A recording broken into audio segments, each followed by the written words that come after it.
성경에서 죽음을 경험하지 않은 두 사람을 우리가 찾아볼 수 있는데 바로 에녹과 엘리야입니다. 그런데 정작 엘리야는 하나님께 죽음을 구한 적이 있습니다.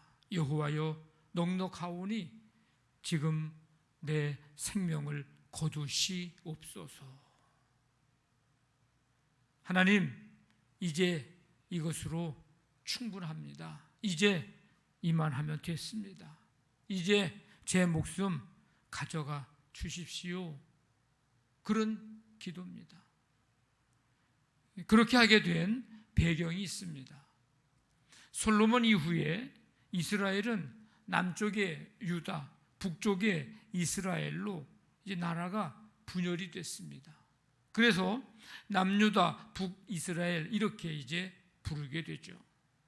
북이스라엘은 아수르에게 멸망당할 때까지 19명의 왕이 다스렸는데 그 19명 중에서 가장 악한 왕으로 평가되고 있는 왕이 7번째 왕 아합 왕입니다.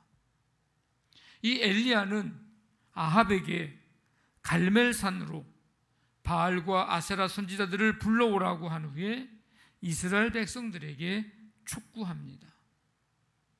엘리야 선지자는 갈멜산에서 이 바알과 아세라 선지자들과 불로 응답하는 신, 그가 하나님이라고 하면서 각자 자기의 신을 이제 부르기로 하는데, 하나님이 불로써 응답하심으로 모든 백성들이 보고 엎드려 이렇게 고백을 합니다. 하나님만이 참 하나님이시다. 하나님만이 참 하나님이시다. 이런 고백을 합니다. 이때에 바알의 선지자들을 한 사람도 도망가지 못하도록 잡아서 기손 시내로 끌고 내려가 거기서 모두 다 이제 죽입니다. 이 사실을 아합의 부인 이세벨에게 알립니다. 이세벨은 즉시 엘리야에게 사람을 보내서 이렇게 위협을 합니다. 내가 내일 이맘때에는 반드시 내 생명을 저 죽은 사람들 중 한 사람의 생명과 같게 하리라. 그렇게 하지 아니하면 신들이 내게 벌 위에 벌을 내림이 마땅하니라. 무슨 얘기냐면 이세벨이 엘리야를 반드시 죽이겠다는 거예요. 사태의 심각성을 깨달은 이 엘리야는 유다 남쪽 끝 부엘세바로 도망을 갑니다. 이럴 때는 도망가는 게 상책이거든요. 도망가버려요.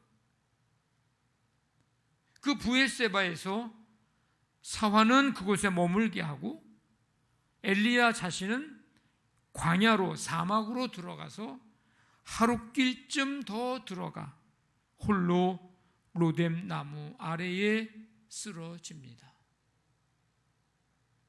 모든 거 다 끝내고 싶은 마음밖에 없었습니다. 그저 그냥 죽고 싶은 마음뿐입니다.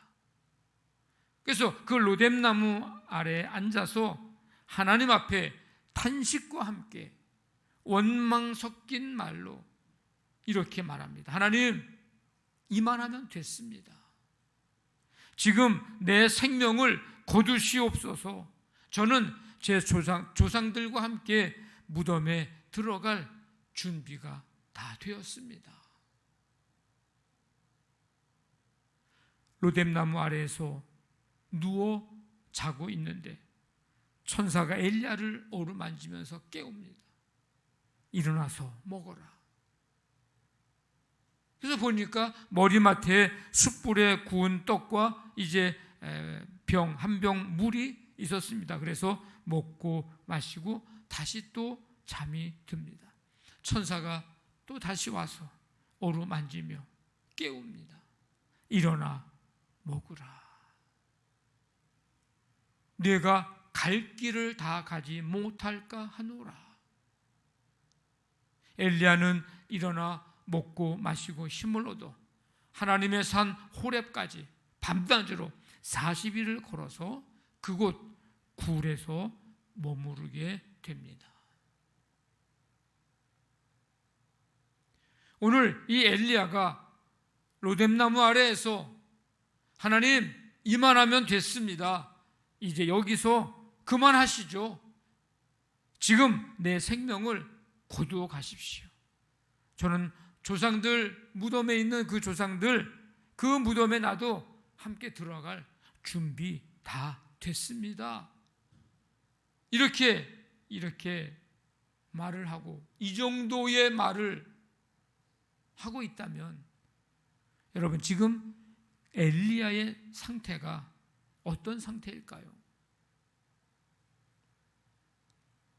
여러 가지 이야기를 할 수 있습니다. 자포자기하고, 비관하고, 절망하고, 좌절하고, 또 탈진과 슬럼프, 영적인 침체 등등의 다양한 지금 상태로 이야기를 할 수 있을 것입니다. 어느 누군가가 여러분 이런 생각을 하고 있고, 지금 엘리야가 한 이런 고백을 하고 이런 마음을 갖고 있고 이렇게 하고 있다면 여러분, 그건 매우 심각한 상태입니다.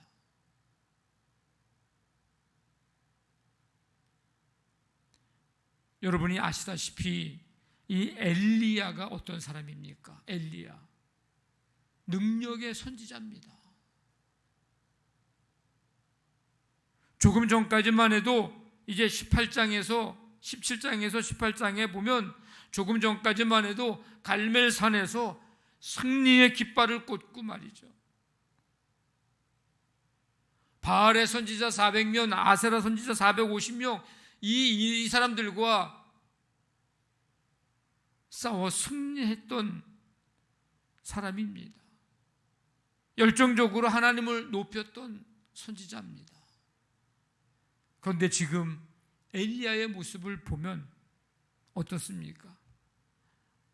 어떻게 이렇게까지 될 수 있지 하는 생각이 들기도 하고, 갈멜산에서 바알의 선지자들과 맞설 때의 그 믿음의 모습이 어디로 갔지 하는 생각을 갖게 하는 지금 그 모습입니다. 이러한 엘리야의 모습을 보면서 우리에게도 보여지는 모습과 모양은 엘리야와 다를지라도 얼마든지 우리가 살아가면서 이런 모습, 이런 생각, 이런 마음 우리에게도 있을 수 있다는 것을 알아야 합니다. 자포자기하고 싶을 때, 절망할 수밖에 없는 그런 상황들, 탈진, 슬럼프, 영적인 침체 등등. 그러면 엘리야의 이런 모습을 보면서 우리가 이런 상황을 어떻게 이겨내며 힘을 얻을 수 있는 길은 무엇일까? 오늘 그것을 한번 몇 가지 찾아보려고 합니다. 한 가지는 생명의 주인이 하나님이심을 기억하십시오. 생명의 주인이 하나님이시다. 지금 북이스라엘의 왕은 아합입니다. 아합. 그런데 실권자는 시돈의 공주 이세벨입니다. 즉 아합의 부인이에요. 부인이 실권자예요. 지금 이세벨의 아버지 벳바알은 바알의 제사장으로 반역을 일으켜서 시돈 왕이 된 사람입니다. 이세벨은 아합으로 하여금 바알을 섬기게 하고 하나님의 선지자들을 죽인 사람입니다.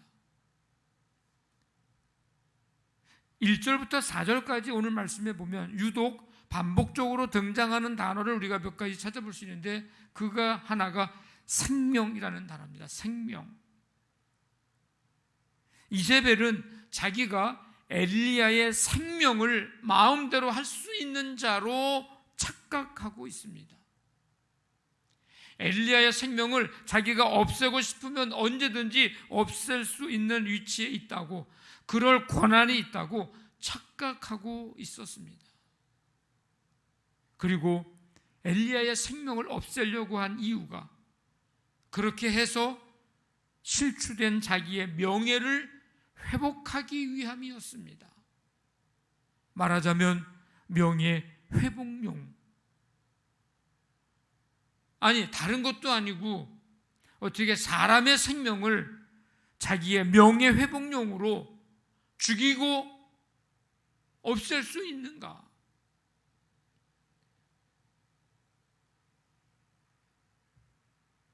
여러분, 생명의 주인은 누굽니까?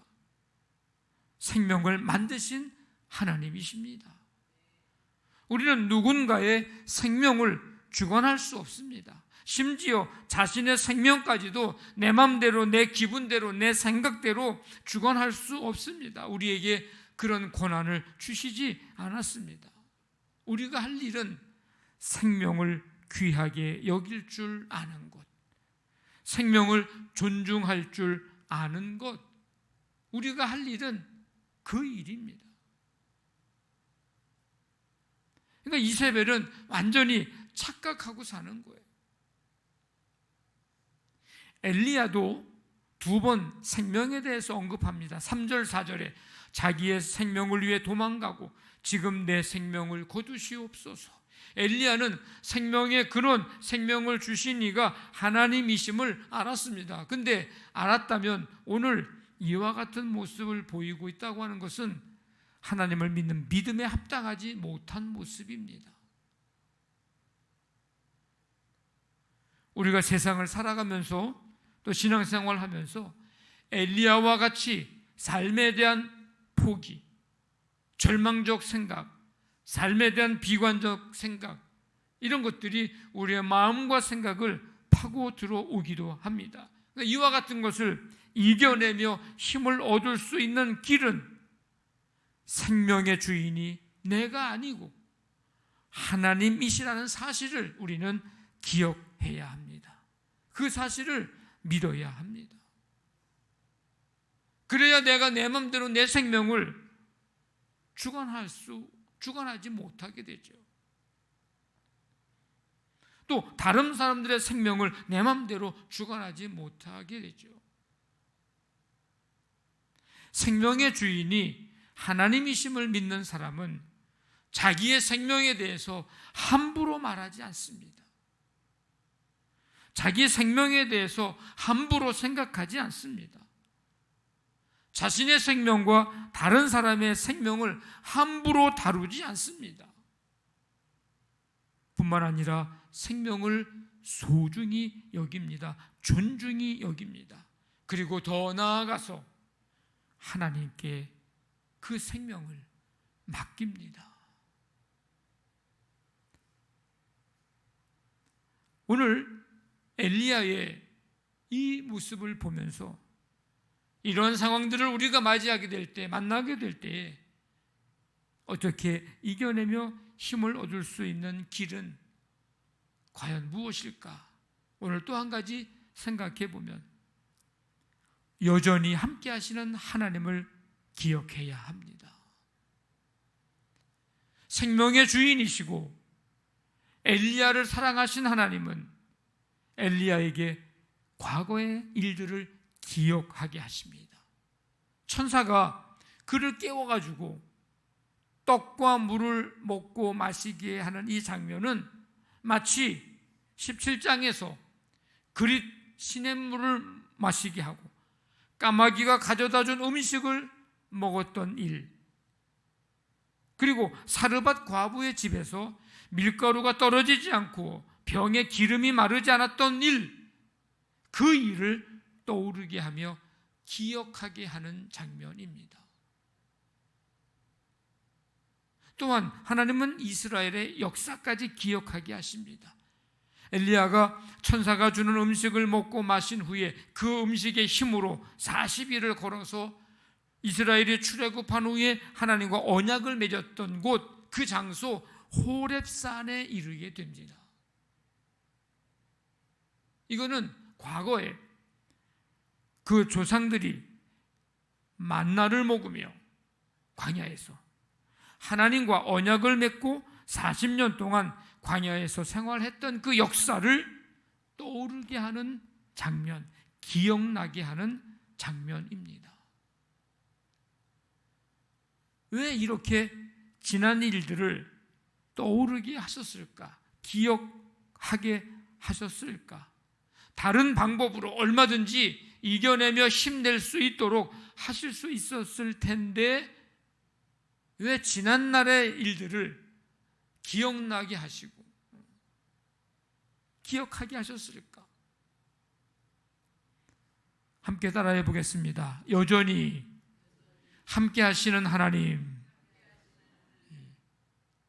이거예요. 이거. 하나님은 엘리야에게 나는 여전히 너와 함께하고 있다는 것을 보여주는 거예요. 다른 말로 말하면은 지금까지 모든 일도 내 힘으로 한 것이 아니라 내가 너와 함께 했기 때문인 것을 기억하지 못하느냐? 이세벨의 그 위협의 소리, 협박의 소리, 그거는 잘 듣고, 그거 듣고, 그 소리는 잘 듣고, 그래서 두렵고, 그래서 여기까지 도망왔으면서 내가 너와 함께 했던 일은 왜 기억하지 못하느냐? 그때뿐만 아니라 지금도 나는 너와 함께 하고 있다. 그래서 지난 일들에 대해서 연상케 하고 그 일들을 이제 기억나게 하고 떠오르게 했던 그 방법으로 하나님은 지금 엘리야에게 이겨내고 힘을 주는, 힘을 얻고 일어날 수 있는 그 역사를 지금 이루고 계십니다. 여전히 함께 하시는 하나님. 엘리야는 고통 속에서, 두려움 속에서 자포자기하고 절망하고 삶에 대한 비관적인 생각을 하고 좌절했지만 하나님은 여전히 그의 곁에 계셨고 지금도 곁에 계시고 그가 고통 속에서도 하나님은 함께 하셨습니다. 낙심 속에 모든 것을 잃었다고, 내 곁에는 아무도 없다고, 하나님은 그러니 이제 나를 죽여달라고 탄식하는 그 엘리야에게 천사를 보내셔서 쉬게 하시고 먹여주시고 그래서 새 힘을 얻게 하셨습니다.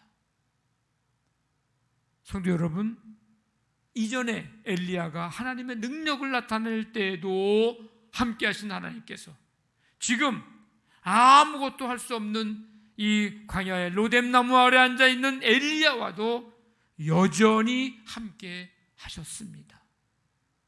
그 하나님이 오늘 우리의 하나님이십니다. 우리가 해결할 수 없는 문제 앞에 홀로 서 있는 때에도 하나님은 여전히 우리와 함께 하심을 믿으시기를 바랍니다.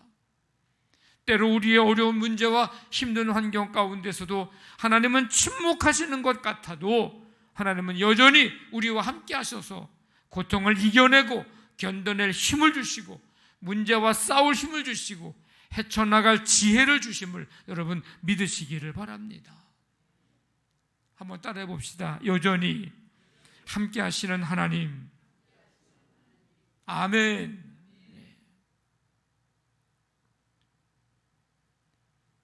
한 가지 더 말씀을 드리면 이 엘리야의 이와 같은 오늘 이 모습을 보면서 이런 상황들을 이겨내며 힘을 얻을 수 있는 길은 무엇일까?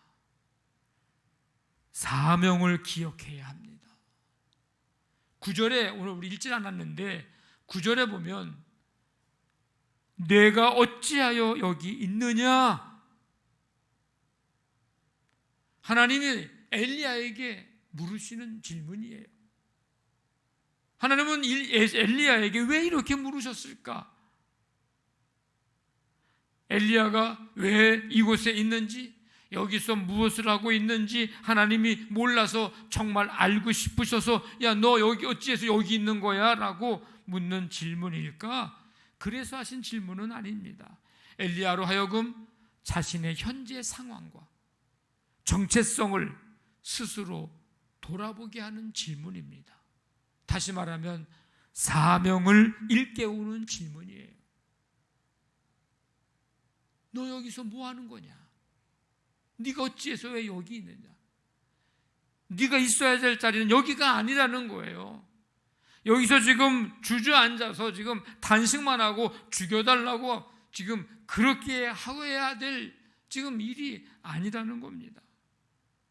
엘리야는 하나님의 사람으로 우상 숭배자들과 치열한 영적 전투를 벌이며 북이스라엘 사람들에게 하나님이 참 하나님 되심을 드러냈습니다. 그런데 이세벨이 생명을 빼앗으려 하자 자신이 있어야 할 그 사역의 장소인 북이스라엘을 떠났을 뿐만 아니라 자신이 해야 할 많은 일들이 아직 남아 있음에도 불구하고 죽기를 원하는 나약한 모습을 지금 보이고 있습니다. 이에 하나님께서 이 패배의식에 사로잡혀서 두려움에 사로잡혀서 자신의 사명을 망각한 엘리야로 하여금 스스로 이제 돌아보게 하고 다시금 자기가 있어야 될 위치, 감당해야 될 사명을 감당할 수 있도록 사명을 일깨우는 질문을 하신 거예요. 내가 어찌하여 여기에 있느냐? 뿐만 아니라 이 질문은 하나님으로부터 소명을 받아 아합과 이세벨 그리고 우상을 섬기는 수많은 선지자들을 상대로 치열한 영적인 전투를 벌이며 북이스라엘 백성들을 여호와 하나님을 섬기는 자리로 이끌어내야만 할 이 사명을 가진 엘리야가 이세벨의 그 위협, 그것 때문에 지금 패배의식에 사로잡혀 시리에 차 있는 것, 이 상태, 이 모습에 대해서 하나님이 준엄한 질책을 하시는 것입니다. 실제로 하나님은 오늘 본문 말씀 이후에 보면 엘리야에게 새로운 사명을 맡겨 주셨습니다. 성도 여러분, 우리가 믿음으로 살면서 때때로 희망보다는 절망을 하고 소망보다는 낙심을 하고 힘을 얻기보다는 무력감을 느끼고 생각과 마음이 긍정적인 쪽으로 가기보다는 부정적인 쪽으로 가기가 쉽습니다. 그때 엘리야처럼 영적인 침체가 오거나 자포자기, 비관, 절망, 좌절하기 쉽습니다. 이런 상황을 이겨내며 힘을 얻을 수 있는 길은 사명을 기억하는 것입니다. 하나님께서 우리에게 맡겨주신 사명을 기억해야 합니다. 우리를 이 땅에 보내신 사명, 우리를 양남교회로 보내신 사명, 우리를 각자의 삶의 자리로 보내신 사명이 무엇인지, 왜 나를 이곳에서 일하게 하셨지? 왜 나를 이 교회로 보냈지? 왜 나를 이 땅에, 이 세상에 보내셨지? 하나님이 보내신, 맡기신 그 사명을 우리는 기억해야 합니다. 세상의 소금으로 빛으로, 그리스도의 향기로, 그리스도의 편지로서의 사명, 이 사명을 기억할 때 우리는 다시금 내가 지금 왜 이러고 있지? 하나님이 내게 묻는 것 같은 거죠. 너 지금 뭐 하고 있는 거야? 내가 이 사명을 위해서 너를 세상에 보냈고 그 삶의 자리에 보냈는데 뭐 하고 있느냐 지금? 왜 그러고 있느냐? 우리를 일깨우는, 사명을 일깨우는 질문을 우리가 들을 수 있어야 합니다. 우리의 삶의 자리에서 하나님의 나라를 세워가도록 보냄을 받은 선교사로서의 사명을 우리는 기억해야 합니다. 꼭 해외에 보냄받은 선교사들만 선교사들이 아니고 여러분의 직장, 사업장, 삶의 자리 곳곳에, 모든 곳에 내가 가는 그곳이 하나님이 나를 그곳에 보내신 이유, 선교사로서의 나를 보내신 그 사명을 우리는 언제나 잊지 말아야 합니다. 교회 공동체를 든든히 세워가야 하는 그 사명을 우리는 기억해야 합니다. 하나님이 양남교회에 나를 보내신 것은, 이곳에서 믿음 생활하게 함께 공동체를 이루게 하신 것은, 하나님이 이 교회를 든든히 세워가 하나님의 나라를 이 교회를 통해서 이루어가고자 하시는 사명을 우리에게 주신 거거든요. 그 사명 우리가 잃어버리지 않고 그 사명을 기억해야 합니다. 그래야 이겨내고 힘을 얻을 수 있습니다. 세계 열방을 향해 복음의 손, 구원의 손을 높이 들어야 하는 이 사명을 우리에게 주셨는데, 이 사명을 기억해야 합니다. 할 일이 참 많습니다. 그렇기 때문에 이 사명을 우리가 기억한다면 주저앉아 있을 수 없다는 거예요. 그렇기 때문에 이 사명을 기억한다면 하나님 빨리 내 생명 거두어 달라고 그렇게 자포자기 하듯이 그렇게 한탄하지 않는다는 거예요.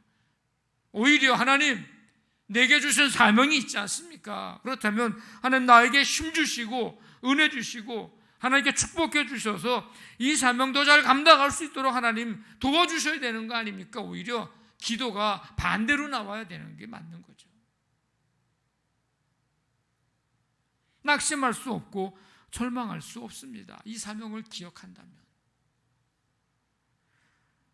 세상을, 우리의 삶을 대충 살 수 없다는 거예요. 성도 여러분, 세상 살면서 힘들고 지칠 수 있습니다. 삶 자체가 힘든 거잖아요. 또 믿음으로 살면서 힘들고 지칠 수 있습니다. 믿음으로 산다는 게 그렇게 쉽지만은 않습니다. 그럴 때 너나 할 것 없이 영적인 침체가 올 수도 있고, 때로는 자포자기, 좌절, 낙심, 절망이 내게 찾아올 수도 있습니다. 이 모든 것을 이겨내며 힘을 얻을 수 있는 길, 생명의 주인이 하나님이심을 기억하는 거예요. 여전히 함께 하시는 하나님을 기억하는 겁니다. 내게 주신 사명을 기억하는 것입니다. 이 말씀 붙들고 우리 남은 인생 이겨내며 주시는 힘을 얻어서